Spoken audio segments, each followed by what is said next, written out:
Hi, everybody. It's T Falcon Napier. Welcome to the Oracle of the Self coaching call.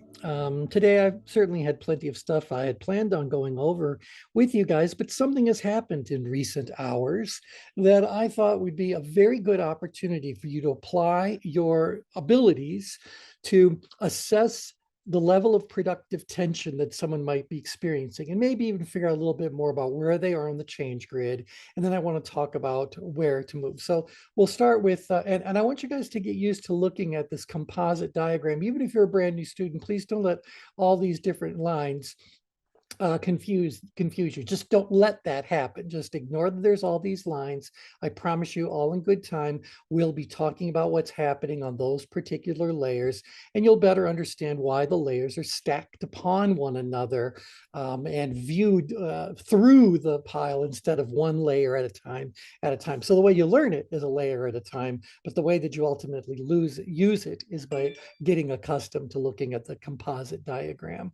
So could we go and look at it layer by layer? Of course we could, but I want you guys to just get used to seeing what you're seeing here. So again, just to orient you, you have a ChangeWorks diagram, which is a modified Cartesian coordinate system. If we rotated this diagram 45 degrees counterclockwise, it would be in its normal x-axis, y-axis formation, and you would get it. You would go like, oh yeah, well there's perceived abilities on the x-axis and perceived challenges on the y-axis.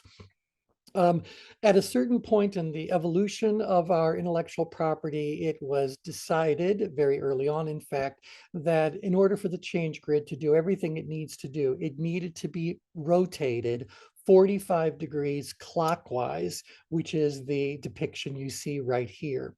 Now, the reason for that is because it was easier to see the 5 levels of tension, or to, in fact, look at the most important vector, if you will, and that is the level of productive tension that goes from very far down grid to very far up grid. And as we work our way from down grid to up grid, you see yourself moving through those 5 levels of tension, these 5 wedges, if you will, that are kind of divided up by this slightly bluish kind of line. And so down here, this wedge is apathy. So moving up grid, this next wedge here is power apathy. This big meaty one in the middle is power. This wedge up here is power stress, and this wedge way at the top is stress. Vitally important that I know that you guys see that when you see the diagram. So if you can all just chat over to me, if you will, just chat over and just say, yeah, it's cool. I got it. Yeah, I know it. I see it. I see it. I see it. Got it. Got I it. truly believe.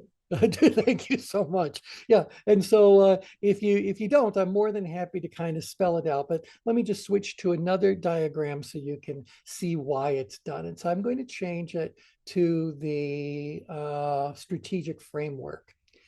On the strategic framework, over here, you see the change grid, just like I showed it to you, and you see the levels of tension. Stress is the big red one.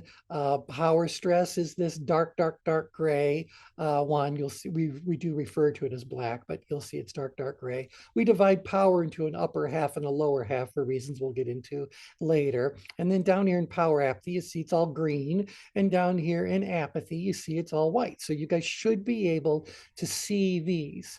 Now, the reason why the diagram is tilted is because early on, although the core element of everything we do is the change grid, the change grid is not what we emphasized in the early developmental stages of our work.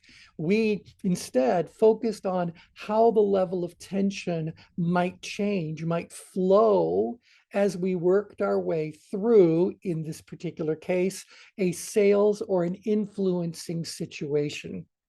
So, as I said to you earlier, I'm primarily known as a trainer around the world, and I am primarily within the world of trainers known as being a sales trainer. And so first program we put together was master stream. Well, master stream is this long curving line that you see goes up and down as we work our way through the 5 phases of the master stream sales process. If you ever want to learn this, I promise you I can point you to all kinds of tools. I just want you to know, why is it tilted? But because we needed the master stream to be horizontal. So the reason why it's tilted is not gimmicky. It was for a practical reason. We were, and in many cases still are, far more interested in the flow of tension than understanding where someone happens to be on the change grid and being able to move them up, down, in, out, hither, and yon. Now that we're focusing more of our attention on people applying this in their own personal lives, it really is more about the change grid than it is about the master stream. But that is why it is shown the way that it is shown. All right, so going back to that diagram, just need to make sure that all y'all can see those 5 levels of tension. Good to know? Yes.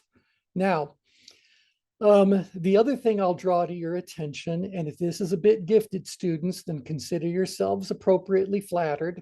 Um, these these semicircular arcs, if you will, that are radiating from the origin at 0, 0, going across. So you see this one at the 4s, and this one at the 6s, and the 8s, and the 10s. You see these lines as they're going further and further out. I do have a separate diagram on this, but I don't have it uploaded for you guys today at the moment.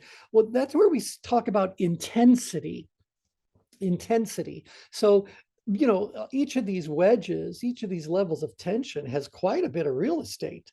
And are we to assume that once we're in this level of tension, that all things that fall into that wedge are going to feel the exact same way? We're going to respond to them in the exact same way? Any of you, you're welcome to unmute and answer the questions if you want. Otherwise, I'll just barrel through to get to the real puzzle for today. Absolutely not. Yeah, so it's got, well, what's the difference? Well, the difference is that rather than looking at tension that moves up grid and down grid, we want to look at what's driving this person. How intense is this feeling? And that's what's happening horizontally. And so as we move from very far in grid to very far out grid, drive is coming across. So you move further and further out grid, you become more and more intense in power.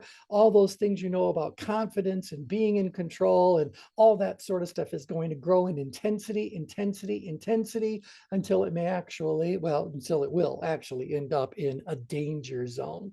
So I do want you to kind of appreciate what these intensity bands are all about. We genuinely don't talk about them very much, and I can't think of a time we've ever talked about them, in any kind of what's happening in this exact wedge right here we've never really talked about that. It could be quite fascinating to do that at some point in time. And when I say we've never talked about it, I'm saying in 40 years, we've never talked about it.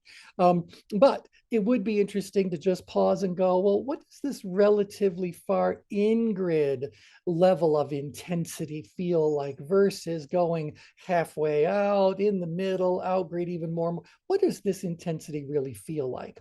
But all I care for you guys to know at this stage of the game is that as we move away from the origin in any direction, up grid, out grid, and down grid, we are experiencing these levels of tension at greater and greater levels of intensity.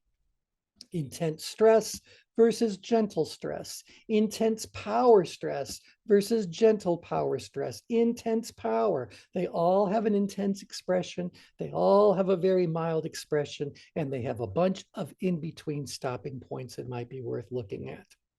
Now, with that said, then I can tell you that what these, we ask you about 2 perceptions primarily when it comes to filling out a change grid. How do you perceive your ability and how do you perceive your challenge? Those 2 answers, those 2 inputs end up landing you somewhere on the change grid that are now going to fall on their own coordinate system, and that is tension versus drive. So tension versus drive, when you start looking at it from that angle, what's really being revealed is the kind of energy you have around that particular activity. And it's energy we talk about more than anything else. So your perceptions of challenge and ability are going to then give rise to your feelings about your level of productive tension and the amount of drive you're experiencing. I didn't want to use the word energies, but that's really what we're talking about. And when you blend those two together, we can talk about the energy that you have about something. Now, that's a very long setup for me to get to today's special event when it comes to coaching. Once in a while, there's something happening out there in the world as we all know it that becomes a perfect opportunity to explore tension, understand what's going on, understand how to best position yourself in light of that situation, and on and on. So you guys all know that the Silicon Valley Bank ended up having a run on the bank. Long story short, that bank may be shutting down, maybe someone else is going to buy it. Who all knows? I have a very simple question for you guys, and I just want you to, either answer the question as a text answer down the chat. So chat it over. Feel free to unmute and throw in some actual meat to your answer. But I want to know the moment people who had deposited money in Silicon Valley Bank found out the trouble was brewing, what happened to their level of productive tension? Went up. Out of this world. It went up. Now, did it go up ever so little tiny bits? No, No. it went up, and it went up fast. What that ended up doing, now let's look at your quick reference guide. As the people move up into stress, all of these factors we've been talking about will hold true. And so let's explore this and really see I want to say see the pattern of the model, the stability of the model, the consistency of the model. Those individuals, as they move from power or wherever they were about Silicon Valley Bank, quite honestly, I would imagine a lot of them would have been down in power, apathy, or even apathy because they thought they put their money in a good place that was well positioned and they didn't have anything to really worry about. After all, when you look at who some of these depositors were, that would make sense. So when you put your money into a bank, you're putting it into a safe place that you believe is enhancing your level of control over that particular resource. And as that feeling of being in control increases, you're going to move further and further down grid. So there may very well be all of the depositors could be described as people who assumed things were under control. They were down in power apathy about their relationship with the bank up until recent news. But a lot of them had a bit of an illusion of control. All that being said, some were a bit more observant. Some people were in control. And as someone who was in control, they were being more logically ruled and very proactive.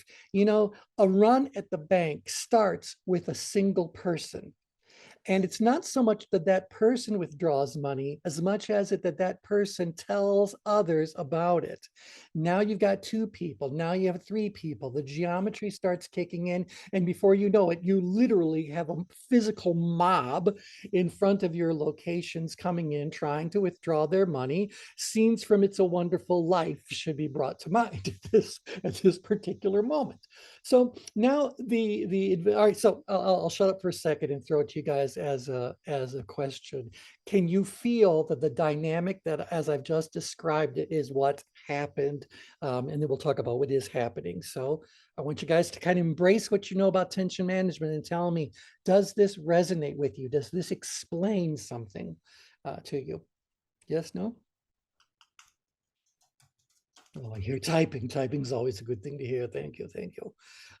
Yeah, Susan typed over, they didn't understand the risks involved with the banking system, or they assumed they were protected from them. They were insulated from them because they made the right choice. They made the right choice. Well, you know, a lot of people found out a bit later in the game than they would have wanted to. They were not able to withdraw resources. The bank basically shut down all transactions rather immediately. And I know the Trade Commission got involved. This is not about that. This is about the people and what's going on with their levels of productive tension. So these people who didn't see it coming, all of a sudden are confronted by it, may very easily feel out of control. By the way, those people who actually start withdrawing, they were seizing control. They were in power stress, where the key phrase was, I know I need to do something. I know exactly what I'm going to do, and I'm going to do it now. Their emotions were lust. Decision making was highly active. They had limited resource availability, and that's what made them get out there and seize control. They were very productive. They were observant in power and quickly responded to whatever was going on. Yeah, so much for text and cell phones. Yeah, spread the news, spread the news. That's what ends up happening. And then, of course, the media got involved with it, and now things have been broadcast far and wide. So here we have a whole lot of people that are feeling out of control.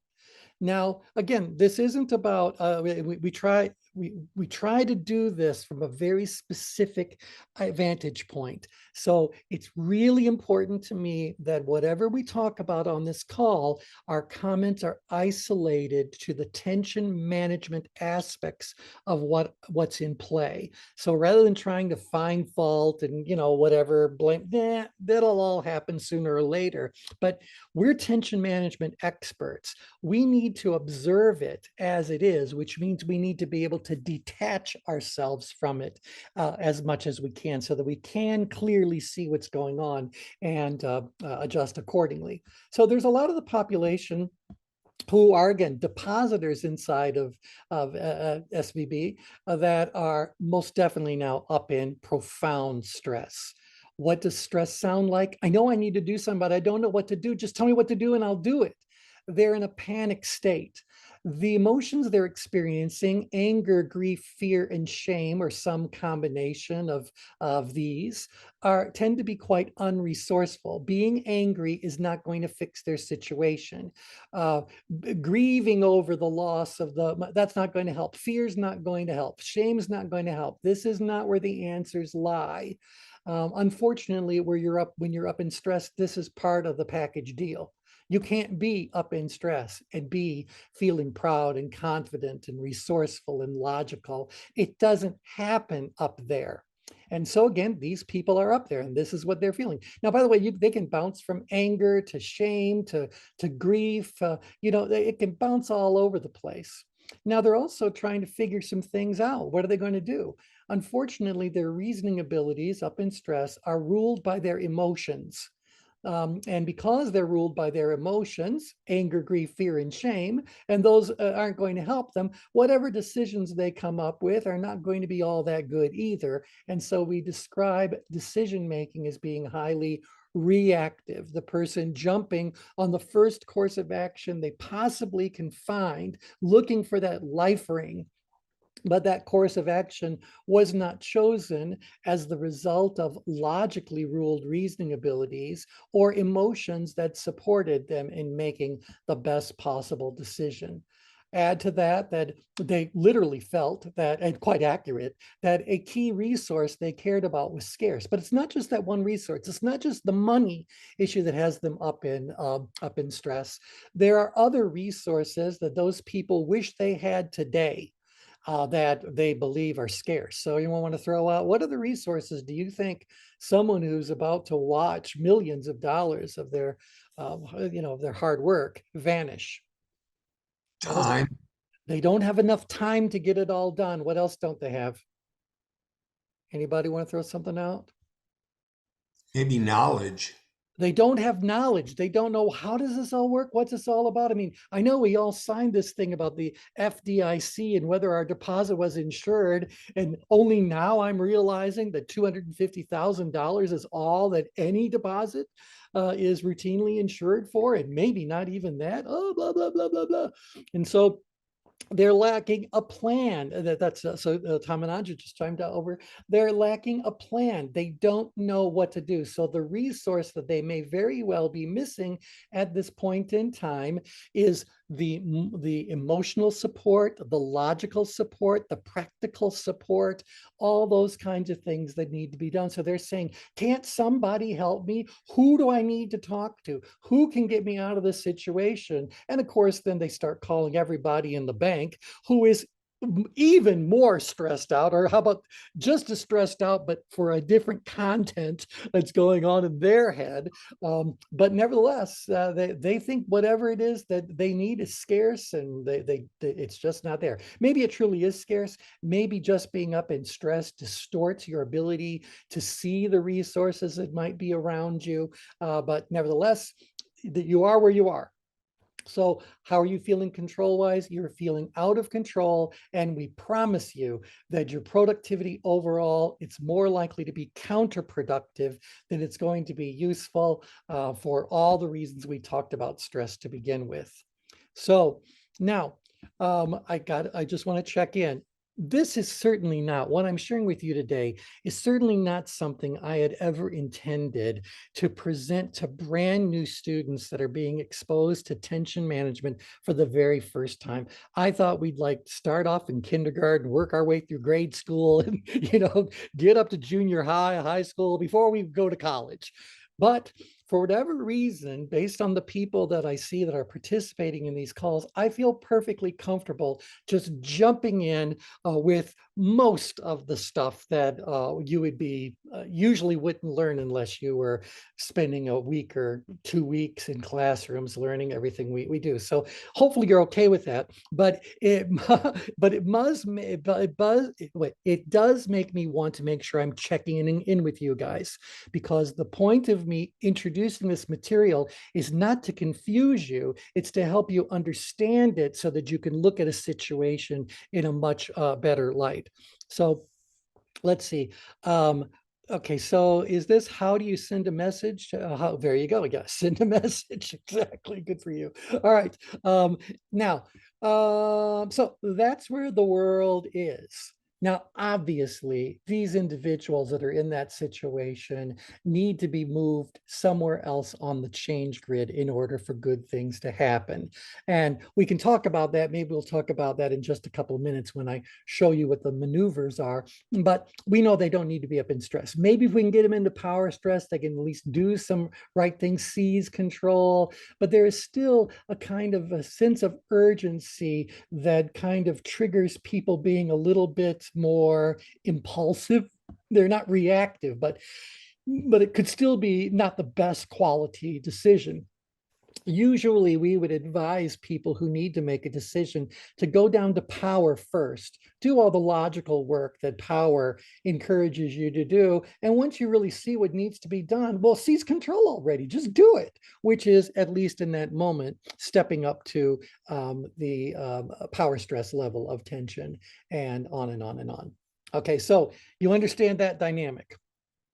Now, the second dynamic I want you to think about is how tension spills over from the people that the situation is literally impacting in the moment, and it starts to create question marks all around us. So what kind of question marks do you think are being thrown up right now when it comes to this whole thing? And again, it's not about finding fault. It's what's happening in the world of tension management in the rest of the public. Well, How do I people are regain fearful. control? Yeah, go ahead. So Boris, you go first. I was just saying people are fearful about how does this affect them, because most people don't have the account at SVD. They have accounts at other banks. And is this going to affect me? Can this happen to me? That sort of thing. Right. Is this going to spill over? Is this, if it's happening to one, and then of course, right. And so Tom and Anja they're confused. Confusion does not exist downgrid. Confusion does not exist in power. Confusion is an upgrade kind of a thing. So it might be around mixed, because reasoning abilities, if you're in power stress, you're in between emotional and logical. So maybe the confusion is because you understand certain things now and you're learning more, but it's still, these emotions are still there that are kind of pulling you upgrid. So we're all always in constant motion on the change grid. And it's these things shown in the matrix that are budging us around. So you're right, they're very confused about what's going on. They also, are hearing that nobody wants another bailout, but do we have to have a bailout? What's going on? And so you were hearing all this kind of rumbling going on as well. And so the general public as a whole is also further upgrade now than helps them make the best quality decisions. So even though they may not be up in stress, and they are certainly not as far up in stress as the people that are about to lose millions of dollars if something doesn't change, nevertheless, they can still be up in stress. And that feeling of being up in stress is coming from somewhere and being supported for it to continue. Someone's tension management is already afoot. And so let's for a moment go to the change grid. And I'm going to tell you that the best place for everybody to move themselves many, many times every single day is to the exact center of the change grid. This is the PowerPoint. This is where people can just say, I am in the world, but for a moment, I'm going to step outside of it. I'm going to detach myself physically, emotionally, intellectually from whatever is happening around me, if for no longer than a few breaths, so that I can get myself to a more centered, balanced, logical, productive, proactive, good sort of place to be. So once I can find that few seconds of that center of the change grid kind of feeling, then I can start to examine what's going on in a little bit more of a controlled, functional, reasonable, rational way. Again, we want to stay inside of the green circle. And so if I'm ever in a situation where things are way too far up grid, there's some things we need to do to move ourselves down grid far enough and remain there long enough that we can reset our our physical body, our emotions, our instincts, our intuition, all those kinds of things that are coming along. And so, Brian, for just a moment, if you're in a place where you can unmute, I know you're heading back to South America, but if you can unmute, is there something going on brain chemistry wise that you want to throw into the mix here? Don't know if he, oh, there he is. Go ahead, Brian. Yeah, so when you're in a sympathetic reaction, you're upgrade, but the parasympathetic will move you downgrade. So that's slowing your breathing rate down. But parasympathetic is connected to the autonomous nervous system, so it happens automatically where your breathing starts, breathing heavy because of the perceptions that you're having, the context of the situation. So when you can calm that down, the breathing slows down. Now you're moving parasympathetically. You start to move yourself down. Very That's good. why like breathing is a perfect, simple thing that anyone can do to automatically just start like calming themselves down physically. And then you can apply the emotions and the thought process. And now you have this kind of three-legged stool, if you will, in terms of moving yourself downward. Yeah, excellent, excellent. I'm reminded of the first law of survival. I don't know if you guys have ever taken a formal survival skills kind of training program, but I took a couple of them back in college days. And I'll never forget what I was told was the first law of survival. The first law of survival states that you must seek to completely to control completely that which can be completely controlled. I'll repeat that. So your first goal is to, or rather, the first law states that you must seek to control completely that which can be completely controlled. Now, in a survival situation, in a crisis situation, there may be very, very few things that you can control completely. So a great deal of what's going on is beyond your understanding, beyond your reach. It's impacting you, but you have no way to stop it, slow it down, whatever. It's happening. So a crisis is afoot. So I understand that the vast, vast, vast majority of things that are happening out there are beyond my control. But the one thing I know that if I practice it a little bit, I can get exceptionally good at is controlling what? Somebody unmute and tell me, controlling what? Your decisions. Yeah, me. I can control me. And so my decisions, my thoughts, my attitudes, my beliefs, my behavior in that particular, I'm in charge of me. And so this is what we're basically trying to do when it comes to the oracle of the self. When you start hearing all these voices that are coming at you from all kinds of places, both internal and external to yourself, you got to stop for a second and ask yourself, is this state I'm experiencing right now serving me well? So, what's the point of me being way, way, way up in stress and becoming very reactive if the truth is that I'm not in the situation that I'm hearing about and learning about? So, I don't need to be up here. Why am I up here? I've got to get myself out of there.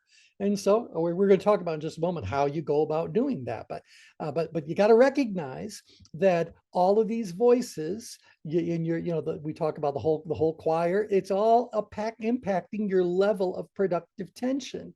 Sometimes you need them to shut up. Sometimes you need to be able to examine what's being said to you in a way that you can extract whatever value that message may contain without having the emotional reaction to it that is troubling your moment. So we'll talk about that in grand detail in just a second. Okay, so now, there might be a whole bunch of people that are out there who, instead of being stimulated a little bit by this news that's out there, and stimulated enough so they can say, I really should check where my deposits are. I really should keep an eye on this.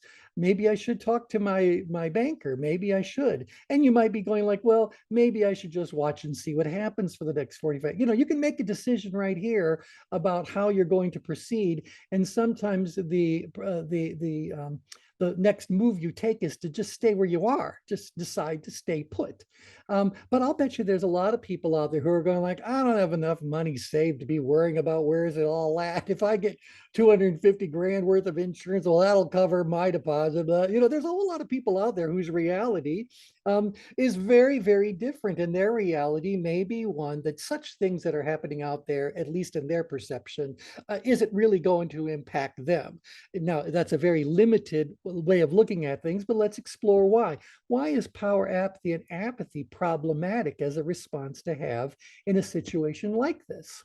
So if we go to the quick reference guide again, you can see that if you're down in power apathy, you're in your head, you're saying like, well, I know I need to do something. I just wish somebody else would do it. And even though you may not be deliberately delegating this to someone to take care of it for you, you believe there's probably already people that are watching out for everybody. And that may not be entirely wrong, but you're delegating, but you're not delegating thoughtfully. You're probably just tossing the responsibility onto this set of what can I say, unnamed shoulders that are going to help you. Your emotions are mixed because your emotional state is mixed because your emotions are mixed. So you could end up feeling very complacent and ambivalent. You're not down there where you've just thrown up both hands and given up, which is what apathy is, whether it's happening deliberately or consciously or unconsciously, but nevertheless, complacent and ambivalent. Decision-making abilities become very passive. And so you're more than happy to follow what somebody else might be coming up with, because you really do believe that your resources in this particular situation are abundant. You got to keep in mind, abundant is a relative term. So you think you're just fine. You think everything is just fine. Your protection is plenty. You got everything you need. So, and so you're assuming that things are under control. Now, that leaves you in a state where you might be somewhat productive.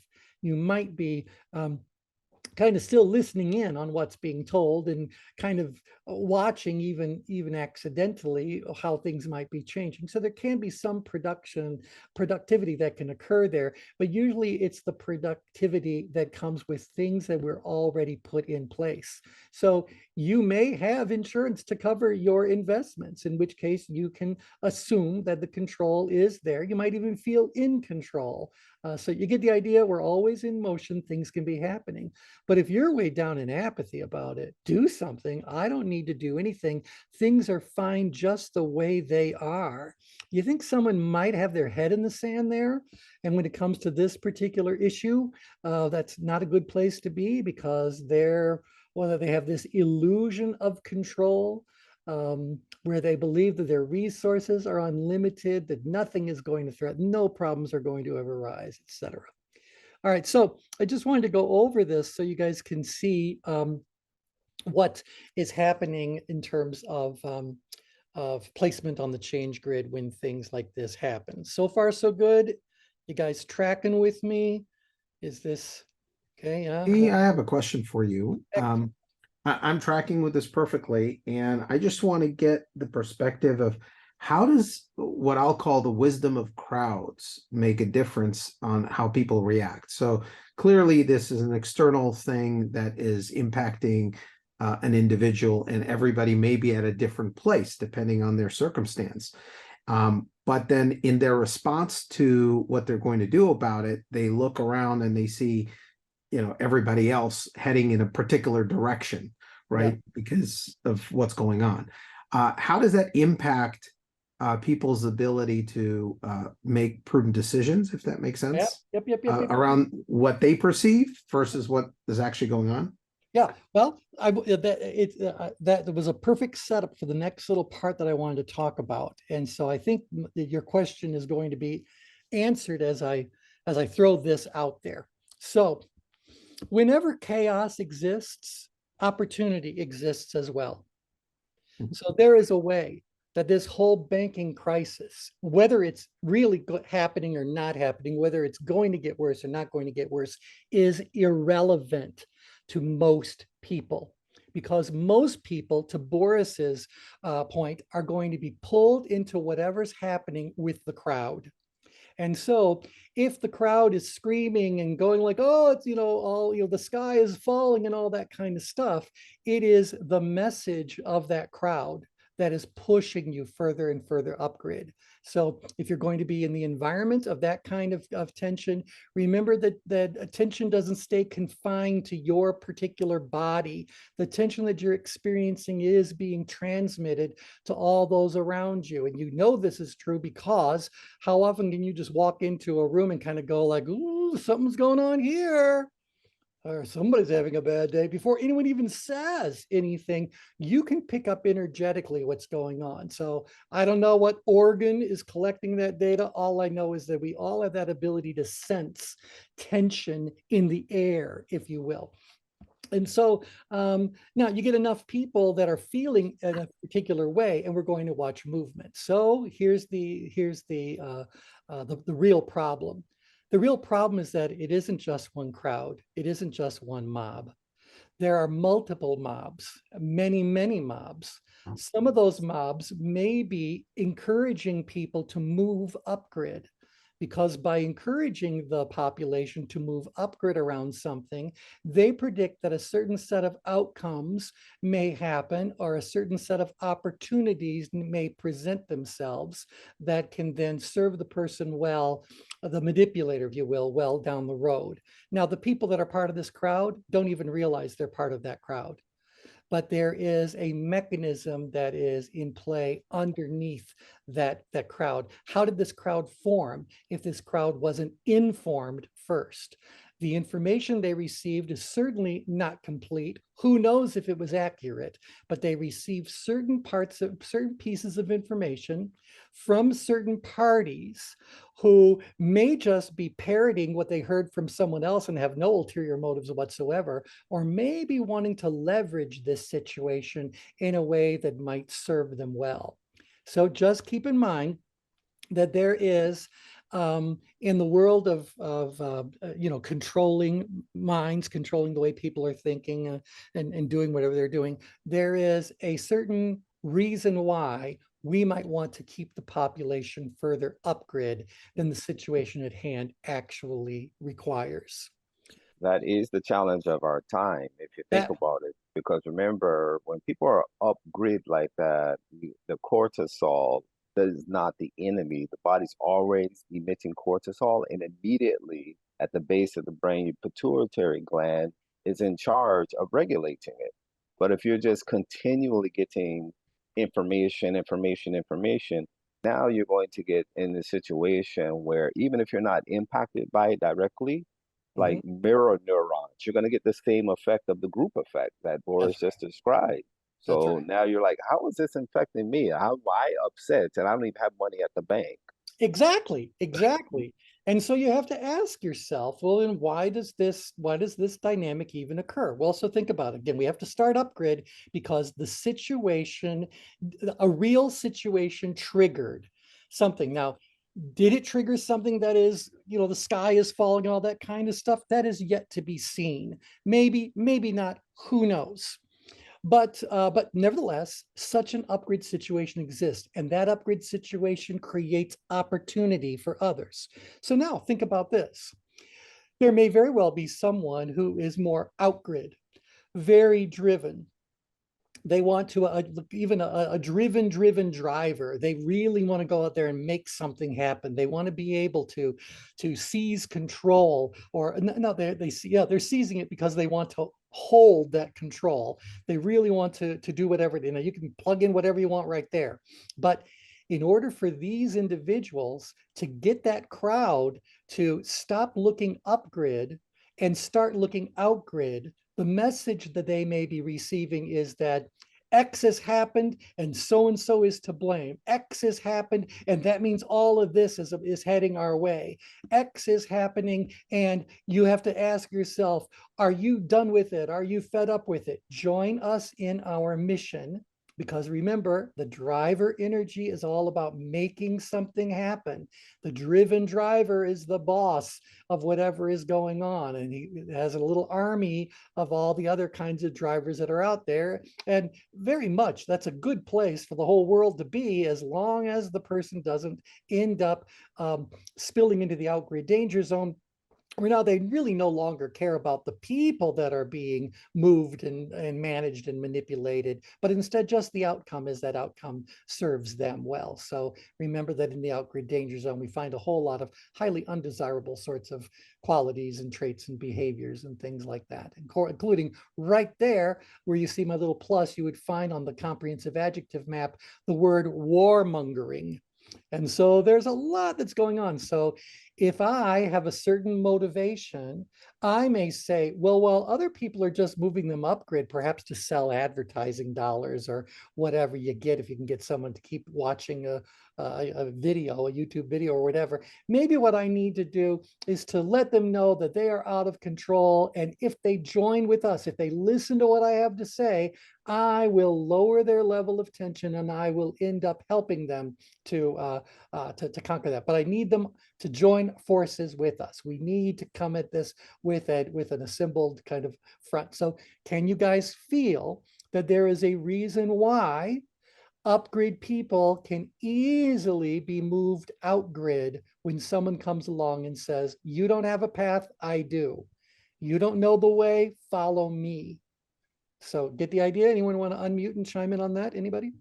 Well, T, one of the things that the conversation has me thinking about is productive versus unproductive behavior. All right. Tell us about because of what we're describing, one could rush to a certain behavior without a lot of thought and consideration and evaluation, or could rush to a behavior simply out of panic from the stress. And so it just seems to me that it's vitally important that the behavior is behavior that's going to be productive. I agree completely. And so where is the behavior more likely to be productive? Well, we already know that's in power, but I'm going to say really we want to stay inside of the green circle as much as we can. So again, I don't want to confuse anybody, but we say that a really strong, balanced, happy kind of life is lived inside of the green circle. If an activity puts you between the green and the red circle, you're out there dealing with something that's going on in life. Maybe you're trying to make something happen. Maybe you're trying to respond to something that's happening, but there's work to be done anywhere between the green and the red circle. But outside of the red circle, you're in danger. And that's what we have to watch out for, because if someone has ulterior motives about all this kind of stuff, like, for example, I was talking to one of my clients who's in the credit union industry.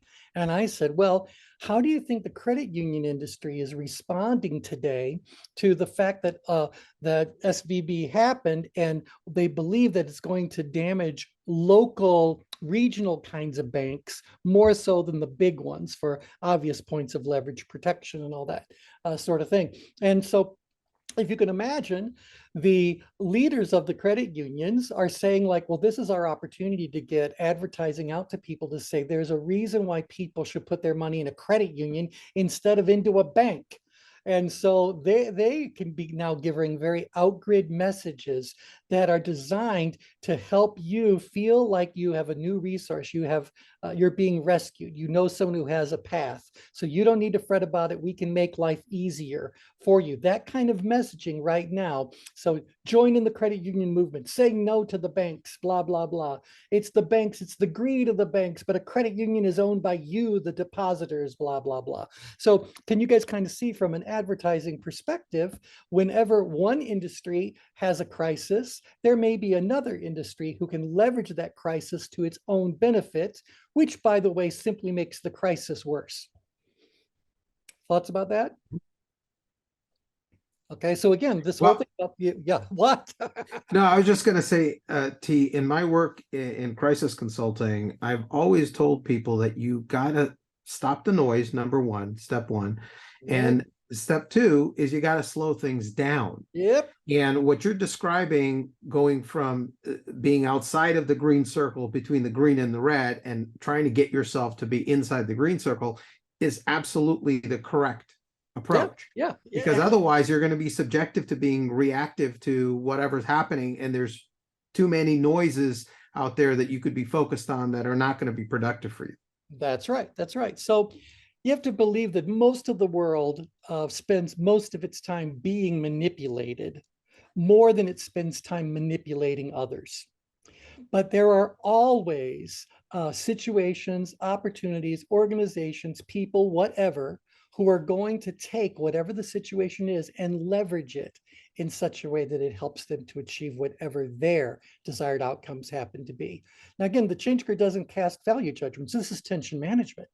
So whether they're selling you heaven or hell, they're still selling you on this, and they're going to persuasively try to move you to that. Now, again, what helps them do that? What helps them more than anything else is to fortify this message of stress, because they know that not everyone is going to be able to serve them well if they join the mission, if they join the pursuit. You know, we don't just need a bunch of hysterical people that might be interfering with the work that the people that are outgrid need to do in order to exploit that situation as best as it can. But as long as one of the behaviors that these people can be told to exhibit is going to serve your objectives well, you don't need to have these people under your wing. You can just continue to manipulate the daylights out of them. So by all means, paint the sky is falling kind of message and keep on reinforcing it, reinforcing it, reinforcing it, reinforcing it until these people simply jump into doing whatever it is you wanted them to do. They never became part of your army. They're not out there building the mission or anything like that, but they are the ones that are actually being leveraged to fund the mission and to build whatever the mission is accomplishing. For us to do the work we do, as from a tension management perspective, we must practice this art of caring detachment, where all of us on this call can say, for at least an hour, we can certainly set aside whatever our personal feelings and beliefs and hunches and values are and simply view what's going on through this tension management lens. And I think that when you get better and better at viewing life through a tension management lens, less and less of life's chaos impacts us. So we can watch people, X happens, and suddenly we've got people that are panicked about what's going on. They're terrified, or they're angry as angry can get. And we just kind of go, funny, I don't really feel that. I'm detached from it. I kind of feel not all that much at all. And I think that's what the middle is all about. I might say, oh, it's interesting, or oh, that might be something we want to take a look at, or you know what I mean? I mean, the people that are inside of the green circle are not in the exact center of the change grid. The center of the change grid, they detach completely. These people are still, living a very pleasant, happy, kind of productive, balanced, harmonious kind of life. But if you get good at being there, these situations that put you between the green and the red are far less able to impact you, far less able to manipulate you. Okay, so far so good? Were you expecting an uplifting call? Now, I'll tell you that there are certainly a whole bunch of people we talked about that are still down grid. And these individuals, in order for them to support this outcome, the manipulator has to change the message. The manipulator has to say, well, whatever it is that you're experiencing down grid, you should continue to experience that. Relax, don't worry about anything. So just sign right here and we'll take care of things for you. So I want the proxy agreement. I want the management contracts, or rather the maintenance contracts, and things like that. Take that off your plate. Don't worry about it. Let me give you total peace of mind. Blah, blah, blah. Well, these people are very likely to relinquish the control that they have because they think they got plenty of it. Here, they're assuming everything's under control. Here, they assume everything's under control. They think they got it. And so if they've got it so easily, they can hand it over to somebody else to bother themselves with things like watching our money, or, watching our health, or something like that. So we have to just recognize that whether we are too far upgrid or too far downgrid, we become very susceptible to the manipulation of someone with an outgrid kind of an agenda. Now, we don't talk about all that much, but in-grid people are already the most susceptible, because look what they're saying about their ability and the kind of challenges they go after. They live a very simple kind of a life. And so they don't want to go out there and stir up trouble. They don't want to find it. They don't want to fix it. They just want to be left alone. And they're not detached emotionally. There's a very different set of emotions that are this far in grid, emotions of feeling inadequate and, less than whatever. So these people are already very primed for manipulation, because it was probably, in fact, I'll say it was manipulation that put them into that mindset to begin with. So they're the victims. They've been treated this way for a long time, either by circumstances beyond anyone's awareness and control, but very, very, very often by the controlling behaviors of someone who is too far outgrid. Too far outgrid. Isn't this an uplifting call? So now, what I want to show you last, though, is sticking to this upgrid, being moved outgrid kind of thing. I want to acquaint you with the change grid maneuvers. Now, change grid maneuvers are the things that we can do to move people from wherever they are on the change grid to anywhere else on the change grid. So let me see, is this the one that I'm showing you right now? Lo and behold, it is. I'm going to go ahead and chat this over to everybody. So you have it nice and handy. Change grid maneuvers now been sent to everybody successfully. Do that one more time. One more time. All right, now I do have other versions of this where I can kind of show you the change grid next to it. So I thought I would do that. So, but what I've sent over to everyone is really the form you should get used to using. So what we're talking about here is when you recognize you're too far up in stress, what can you do to lower your level of tension? Or if someone around you is way up in stress or too far up grid for whatever reasons, what can you do to lower their level of productive tension? Now, we do this as a regular class. I say to everybody, imagine this situation. You've got a person who is absolutely panic stricken. They are just out of control. They're sobbing one moment and screaming the next and blah, blah, blah. They're totally, totally out of control. I believe that everybody by this stage of life is already a highly trained tension management expert. They just don't realize that they are. And so there are a great many things that all of us do when we find ourselves in such a situation to lower someone else's levels of tension. So go ahead and start rattling some things off. I've got someone who's super stressed out. What can I do to lower their level of tension? You can type it, you can talk it, anybody? Otherwise, I'm going to rattle off a big old list. Yeah, Susan. Just talk to them. Just talk to them. Let them just talk. And as they talk, that energy is going to be released. And so just let them talk. Let them talk. That'll lower their level of tension. What else will?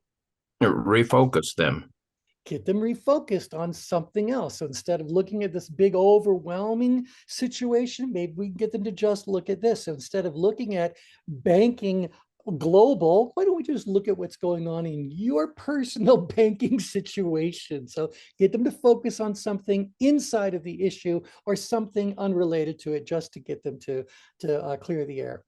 What else do you think we might be able to do to remind them of all of the qualities that they have? And because they're probably thinking like they don't know what to do. Right. And so you might be able to share with them that you've seen them handle a situation like this kind of before, that that they're an intelligent person who's lived life, who's done all this kind of stuff. And so you might be very reassuring to them. You might be very complimentary to them, et cetera, et cetera. Now, I can let you guys continue to do this, but I can tell you there are a great many things they could do. Boris just suggested give them alternatives of what they can do as a result of that. Well, I'll also tell you that some of the things that we do is we encourage people to take deep breaths. Just take a breath. Just take a breath. Or maybe we say, let's get you out of this situation. Let's get you some fresh air for around this. Let's go outside and it's a beautiful day. Maybe that'll help lower your level of tension. These are all things that will work in lowering someone's level of tension. I could administer all sorts of drugs and small amounts of alcohol, and that will lower your level of productive tension. I mean, it just will. It just will. I can give you a hug, and that might lower your level of tension. So there's countless things that we do to lower some primal scream therapy. Get on top of a mountain and scream your head off. Do it. Go ahead. Or take me out to breakfast. Yeah, there you go. You'll take her out to breakfast because breakfast always makes her feel better. So if you're cranky, have you eaten? So you get the idea. There's lots and lots and lots of things that people can do to lower someone's level of tension. They'll be effective, but particularly for those of you that are professionals, a great many of the things that we just talked about would be either, I want to say, illegal. Maybe there's only so things you can do. Like we can't be out there hugging our clients in a day and age where having physical contact with another person is inherently problematic. So we might not be able to administer drugs and alcohol. People might frown upon those kinds of things. And so we said, this is the oracle of the self. This is about you talking to you about you. Or when you were using this professionally, it's your coach or your guide helping you to do this for yourself. But ultimately, all the work of change work is happening inside of the client's head. And so we have to go, what kind of conversations do you need to have with yourself about yourself? Remember the change grid's result is a reflection of the conversations that you are having with you about you. So go right ahead, Brian. What do you want to throw in? Oh, maybe he did. All right. Anyway, y'all feel free. So think about this. What can I do during a conversation with myself or with another person to help their level of tension go down? Now, again, it's situation specific. And although I'm going to tell you what our 4 downgrid maneuvers are, know that they are not here in a particular order. Maybe it's the order of which one's handiest, but you can do any one of these in any order you really want. You got to keep it nice and organic to match with where you are or where your client happens to be. So if someone's going like, oh my God, X is happening. Well, one of the things that we can do to lower your level of tension is thoughts about how normal the situation really is. That this isn't the first time something has happened. This has happened before. There is a history with these kinds of things. And so it's not just happening to you, it's happening to all kinds of people. So anything that we can do to help you recognize that your situation is not some freakish drama that's unfolding. This is kind of a normal thing.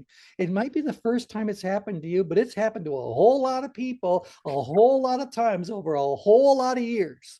So anything that we can do to kind of normalize what someone is experiencing is going to help their level of productive tension go down.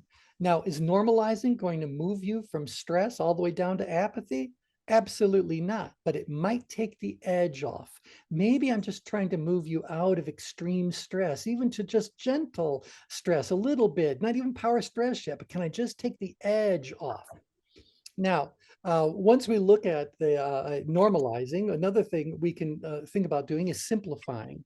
Very often, the reason why someone is so far upgrid is because they are overwhelmed by what they perceive to be the complexity of a situation, the threat of the situation, the speed at which the situation is going. They don't know how to get out of it. They don't have a plan, a path, anything like that. And they're jumping around thinking about this. Oh, and then someone will address that. They jump over to another thing. So it's all this ricocheting of one problematic aspect to another one, to another one. So it may very well be that the most important thing that you can do for yourself, or we might be able to do for you, is to simplify what's really going on. Simplify means break it down into logical components. What's really happening? And I mean really. We want to simplify it by looking at only those things that we absolutely know to be true. And if we can focus on those things, we can say now, based on what we know to be true, what is it that we can now go and do? What should we do next? So I'm simplifying it by getting them to focus. I'm also simplifying it by giving them some sort of a path, even if the only step I can or need to give them at this moment in time is here's what you need to do right now. Here's the next step. Just go do that. Now, the moment they realize that a plan is in place, someone is there to advise and guide them, their level of tension is going to start going down. Maybe that'll move them into power stress, where they can now go out there and get done whatever it is that needs to get done. There you go. Now, the next two are actually quite related. One of the real reasons why someone is so far upgraded, if you think back to your quick reference guide, is because they believe that their resources are scarce. That's why they're feeling out of control. Well, we could say to them, where am I at? I want this one. No, I don't want that. Come. Oh, good grief. My little drop-down menu wouldn't get out of the way. I want, oh, that works too. Downgrade maneuvers. Actually, I think I did this one. Yeah. So this idea about resources feeling scarce. Well, one of the things that I can certainly do is to help them get reconnected with the resources they already have. That's what Linda mentioned just a short while ago. And so sometimes you just need to say to someone, well, I know you're thinking like you don't have anything going for you, but what about this? You know, you do have that insurance for $250,000 that the federal government provides, and there is this, and there is this. And as you start to remind people of the resources they already have, their level of tension is going to go down.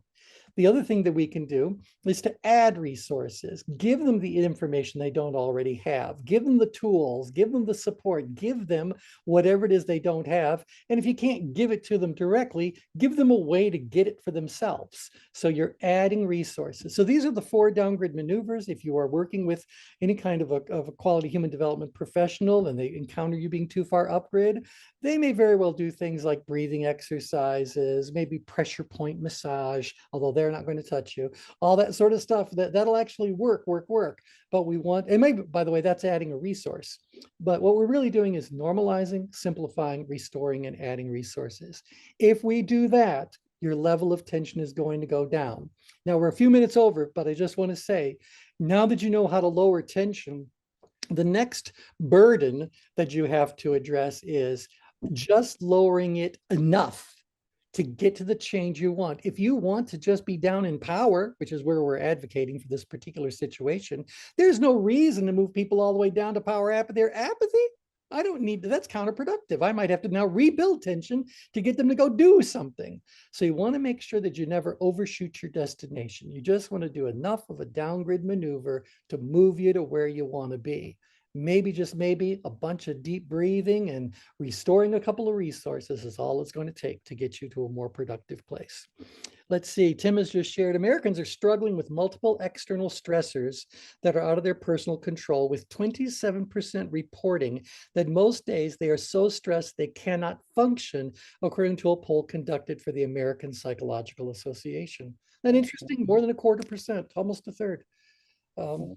Yeah. I mean, I think we all have our moments. I can't imagine living there. Well, But well, they're not going through the oracle of self, right? Because these downgrade maneuvers, I call it context reframing. yeah, So again, it doesn't change the situation, it changes one orientation to the situation. that's right. And if you And can that see alone gets you into a different state and Exactly different right. source of resourcefulness. Exactly right, because we need to get to that middle of power inside that green circle for good things to really start happening from there.